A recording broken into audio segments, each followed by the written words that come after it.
Hi everyone. Sorry, we are having some sound issues, but we hope this time that we are reconnecting again, you can hear us. Um, I'm waiting for Joy to join again.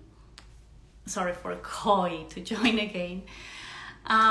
Thank you very much for being here. If you're watching this after the video is recorded on IGTV, we appreciate that you are here with us. And then also, Koi is here. 1 second. No, it's not.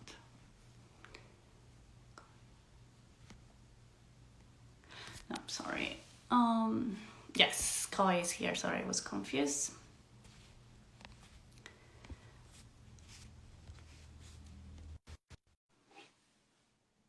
Yes, ready. Hey, Koi. Hi, can you hear me? Yes, I think now it's a bit better.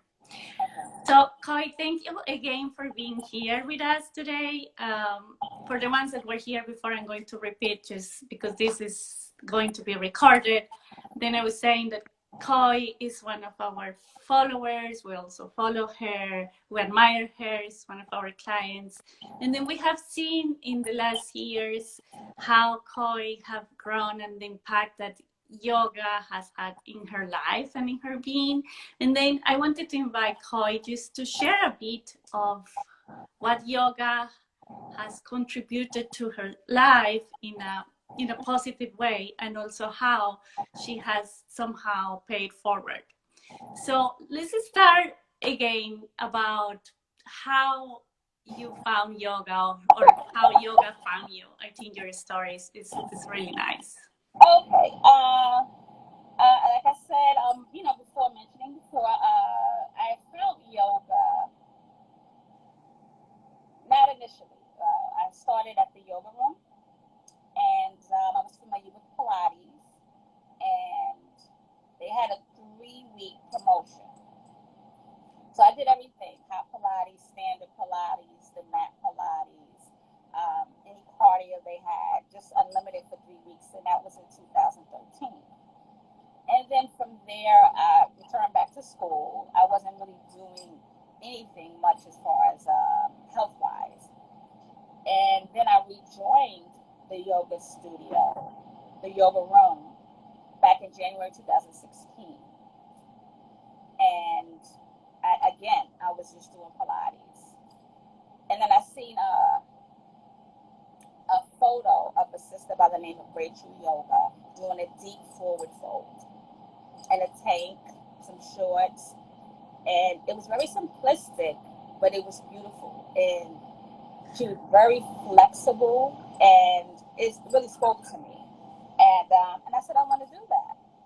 So I know they had yoga at the yoga room, so I just took up a hot class, and it actually was a Bikram class. And at the time, I didn't know the difference between Bikram and Vinyasa, and I found out when I got there, because it's totally different. It's very organized and succinct, Bikram. But I stayed with it. It was a 90-minute class, and that was my first class. And what motivated me, incidentally, was there was a sister that was in front, right up front, and she was doing everything, staying with the class, and she was thicker than me, much thicker, and very flexible and very strong. And I was to the back. So in my mind, I said, she's staying with it, I'm staying with it. And that's how I met yoga. And then, so how did you do this transition from being a student to a teacher, to being certified? And then what was your motivation behind that? I mean, I was like going to the studio. The mindset that it put me in, it was very relaxing. I enjoyed the people. I liked the fact that I was getting strong and fit. And I loved hot yoga because the way that I sweated, it was something that I've never done before. I mean, I didn't even know I can sweat to that degree. And it really empowered me. So I just did everything possible, from Pilates to hot Pilates to aerial yoga to hot yoga yoga to vinyasa to Bikram. I just constantly just kept going, and it became my life. It just overtook me, and then at a point, I said, well, I was so deep into it, I wanted to get certified, so I pursued that.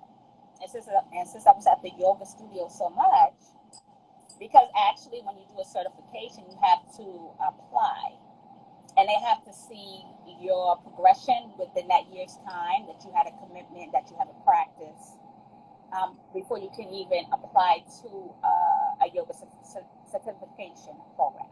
So you have to do that first before you can even proceed. So, I mean, that wasn't the difficult part at all. It just kind of basically happened seamlessly. And as I stated, I started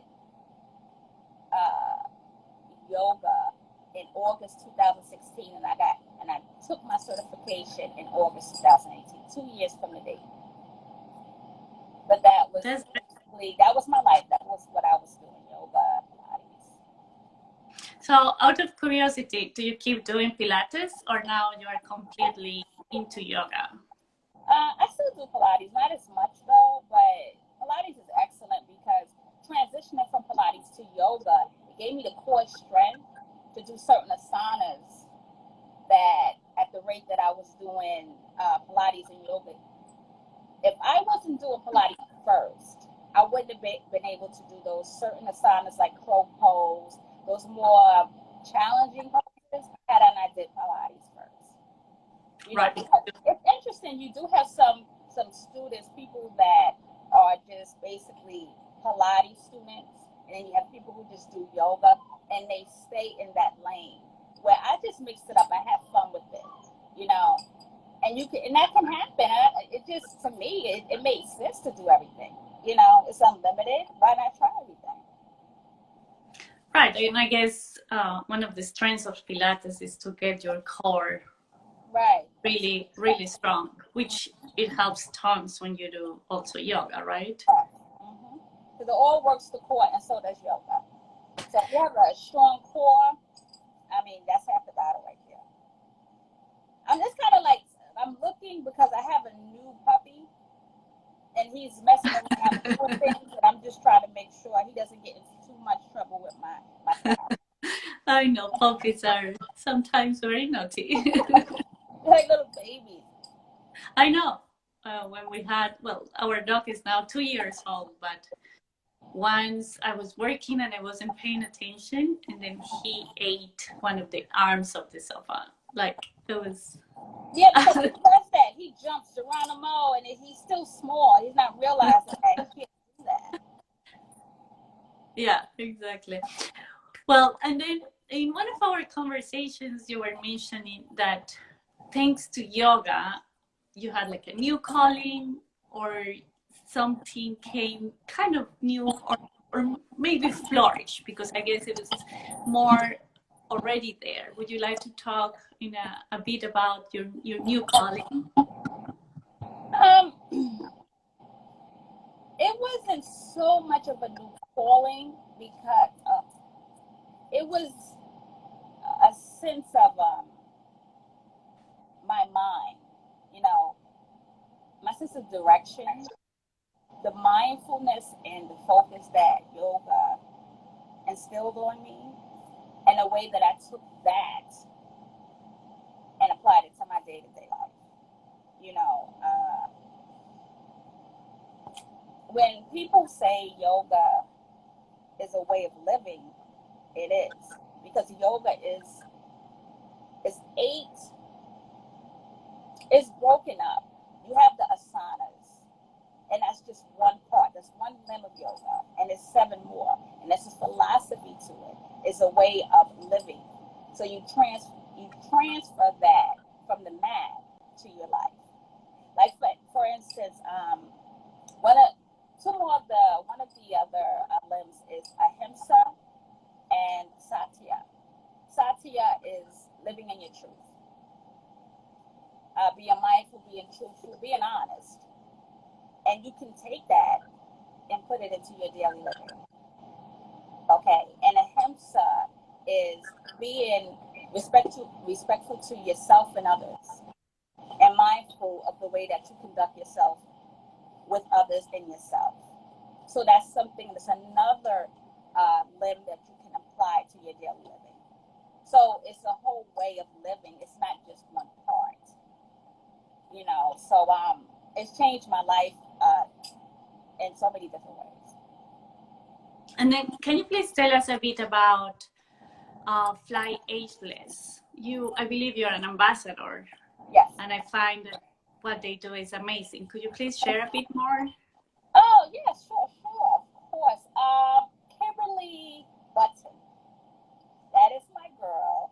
I would actually say because I was trying to think of the dates that we initially corresponded, and it had to be 2016 or 2017 because I was already doing yoga and I had my yoga page. So it was one of those 2 years. I'm not particularly sure. And so it was about 3 or 4 years ago. And she reached out to me and she loved what I was doing with health and wellness. And the fact that, because when I started yoga, I was 45 years old.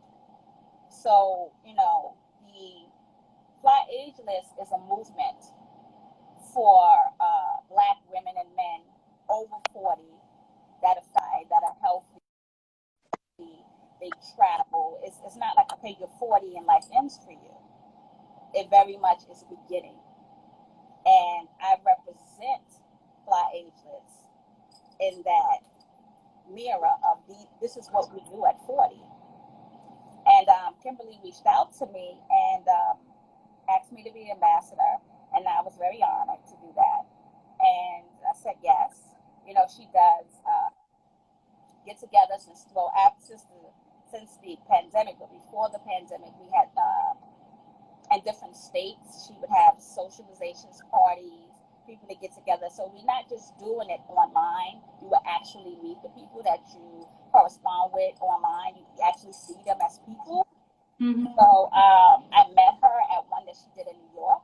So I actually had met her and got to really speak with her because we were doing a lot of things like DM was on the phone because she lives in Atlanta, Georgia, where Fly Ageless was created.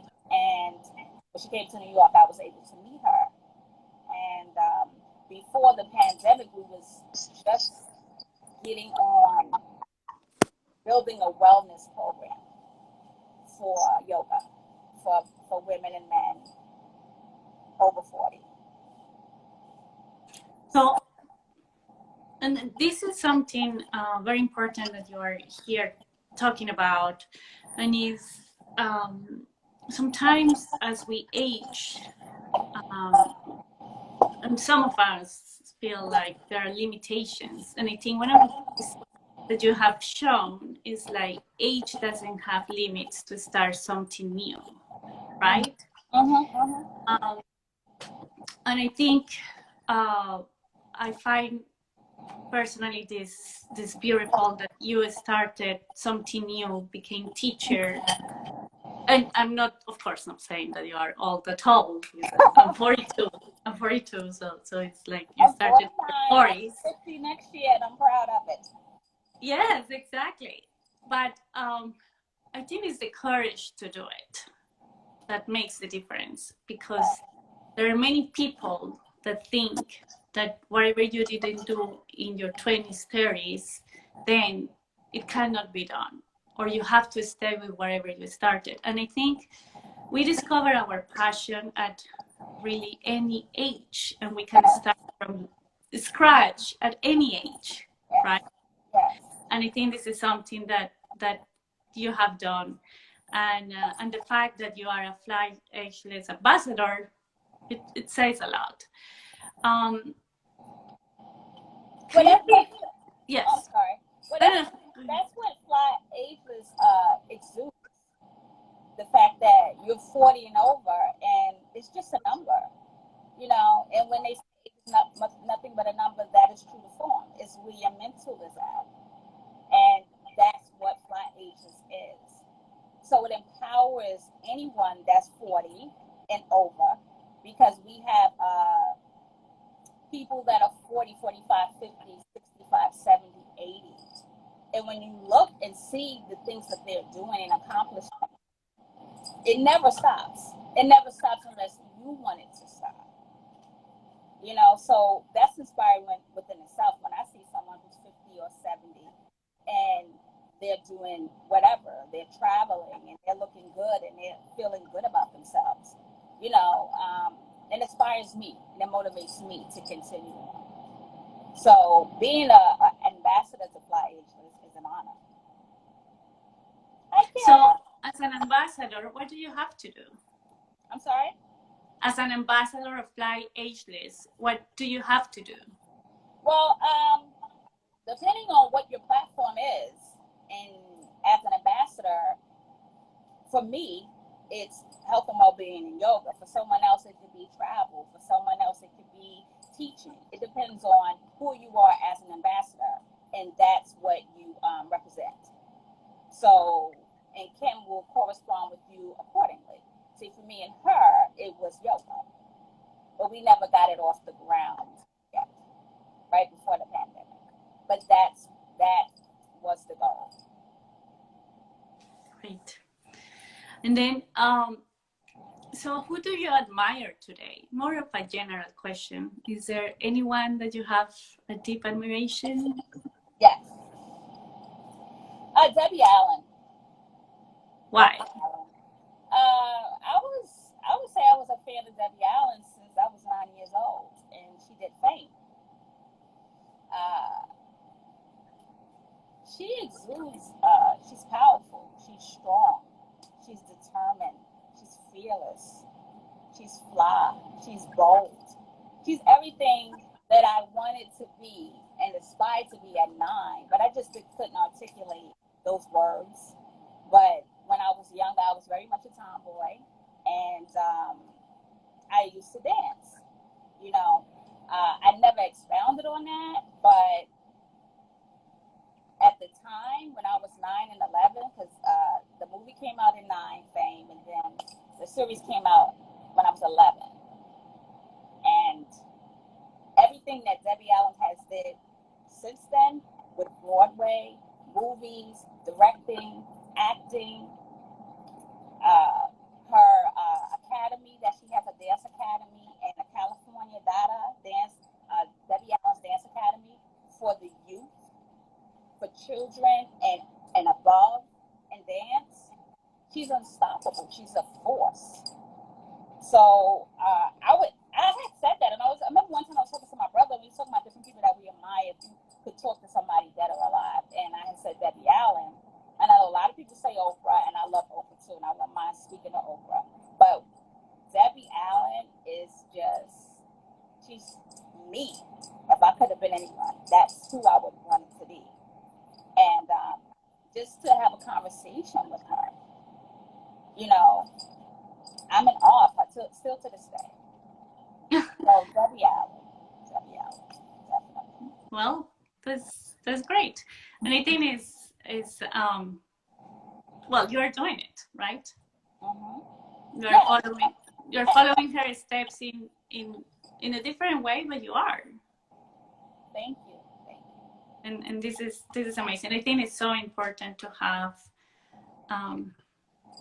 someone that we admire, because there is always room for us to evolve and to get, you know, in a better place. And sometimes when we have just an admiration for someone, it can help us to take us where we want to be. Yes. And then, so we are finishing. This is a very short fireside chat. It's only 15 minutes to try to get some of your toes and, you know, a bit of the best that you have. And then I always ask this question: what do you think of your feet? Do you like your toes? Okay. Well, my toes ain't done today. I'm gonna be honest. They're not done. But I love my toes. The picture that you posted actually, that had the toes, the toes out. Yeah. Yeah. So my toes, the toe bids are nice and even. I don't have any corns or anything. I'm an 8.5. I love my toes. They're nicely even.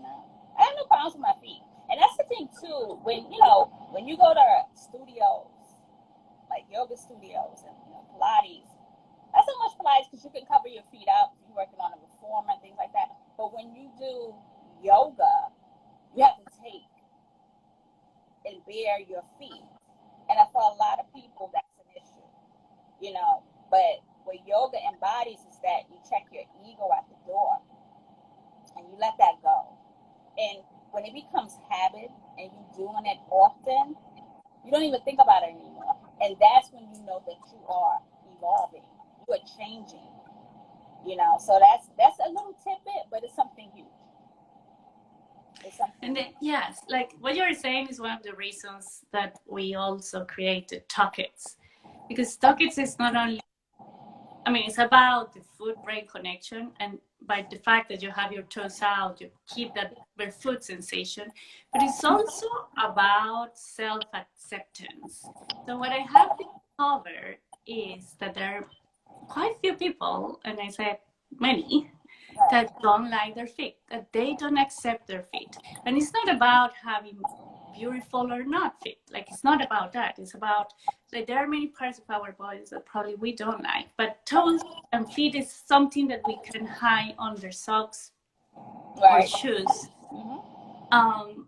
And I think the more we let our toes out and expose our feet and something, and with any barefoot activity, I think the more accepting also ourselves. But I ask this question because many times I get the answer is like, oh no, I don't like my feet at all. I don't want to show them. Right. Or even in summer, some people is like, I don't wear open shoes. Right. Because I don't feel comfortable. But I think it's also more something more about the mind than really the body. Yeah. And that's why I talk is about this body-mind connection. Mm-hmm. And that's the thing too, like with yoga, it's about body intelligence. It's about going inward and knowing your body. And what yoga teaches you is how to breathe, how to sit in stillness, and how to sit through discomfort. Because once you master that, you can apply that to day-to-day living. Because there be a situation that you're in where you just about, okay, I'm about to lose it, But when you go back to you're like, let me just breathe. Let me just take a deep breath. Let me just exhale, inhale, exhale, inhale. Okay, now, what am I going to do? That's right. What you're applying to your day-to-day before you explode. Because if you don't have that, if you never did yoga, you would never apply that to your life because you don't know about that. It's something very simple, but very essential. Mm-hmm. It's very important. Yeah, it's that self-awareness, right? Mm-hmm. Oh, I want to say, I love your blouse too. It's very pretty. Oh, thank you. Thank you very much. So we are coming to an end. Is there anything else that you... Could you hold on 1 second? Sure.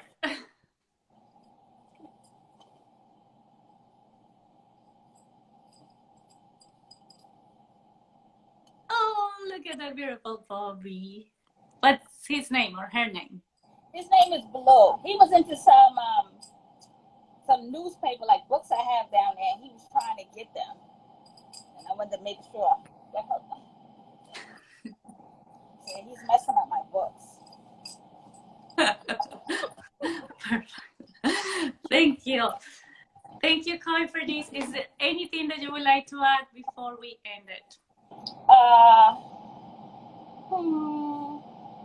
I wanted to ask you, who do you admire? Who do I admire? Yes. Well, there are two people that I admire. One is called Sarah Blakely. She's the founder of Sparks. Okay.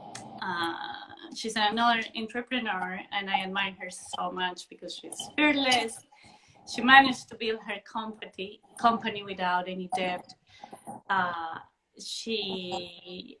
think she's a very happy person. Right. She makes fun out of any situation, and I think that's a huge skill to have. And I just admire what what she built, and on both sides, like from the side of being an entrepreneur and also her personal side, her family, and also what she's giving back, you know.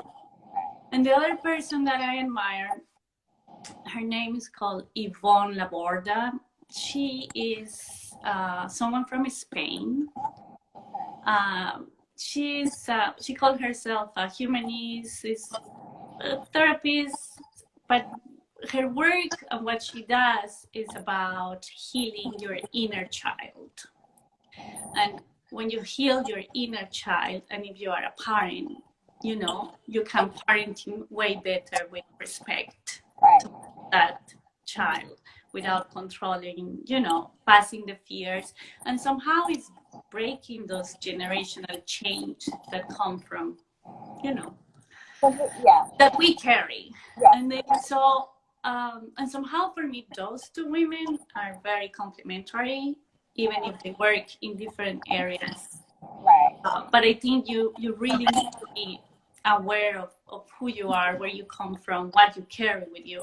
And I think Sarah Blakely is someone that part of her success is also about working on a lot on her mind and knowing who she is and what she's here for. So yeah, thank you for asking that question. Because it's a very good question. So, and you know, why do you admire the people that you admire? So, and it really says a lot about who you are and where your mental state is, who you admire, who you aspire to be or want to be. So I just was curious.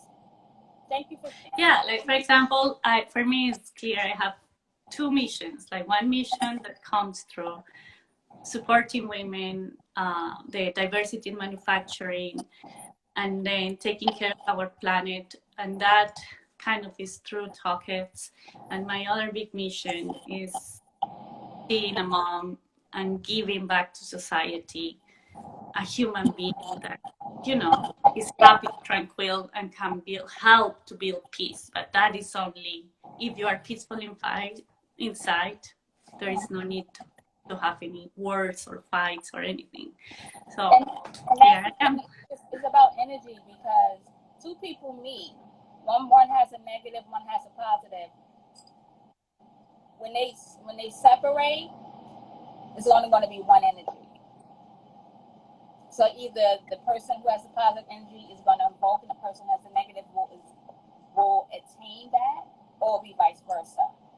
It's like if you meet someone and they're in a bad spirit or a bad way, and then their energy comes onto you, and then you leave out feeling bad. You walked in feeling good, but now you feel bad because you took on that person's energy.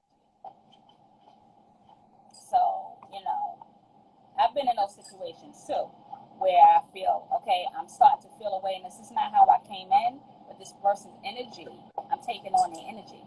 So you either can walk away from that or change it where they now get your energy. It's just like, don't take other people's energy. This is the way I'm feeling, and you're not going to take that from me. Right. Yeah. And I think even if whatever negative you receive, it can be transformed into something positive. And when we manage to transform it, it's something really, really powerful. Yeah, thank you. Thank you for this question. And this is an awesome discussion. Next month, we're going... I mean, we spoke before, and we had a conversation before this, and it was really pleasant. And I want to say thank you for being a follower of mine and asking me to do this interview with you. Never how brief it is, but I like the fact that I was able to see your face and we was able to engage. So I know. Maybe one day we get to meet in person, right? Yes, I would really love that. And then I invite you to keep, of course, following us. And then every week we're having a fireside chat. Okay. The month of August is dedicated to yoga, but the month of September is going to be dedicated to mind-body connections, and we're going to have amazing speakers. Because at the end, Tucketts is just more than socks, right? Tucketts involves many other things. And through the toes, there are many inner work our work, body work to do. So 10 toes down. 10 toes down. The energy starts from the floor up. Yeah. Koi, thank you so much for being here today. I appreciate your company and then your questions. And then I hope to talk to you again. And whenever we are allowed to travel, I hope to meet you in person. Yeah. Okay, well, Paola, you can reach out anytime, and thank you. Thank you for having Thank us. you. All right. Thank you, everyone. Bye.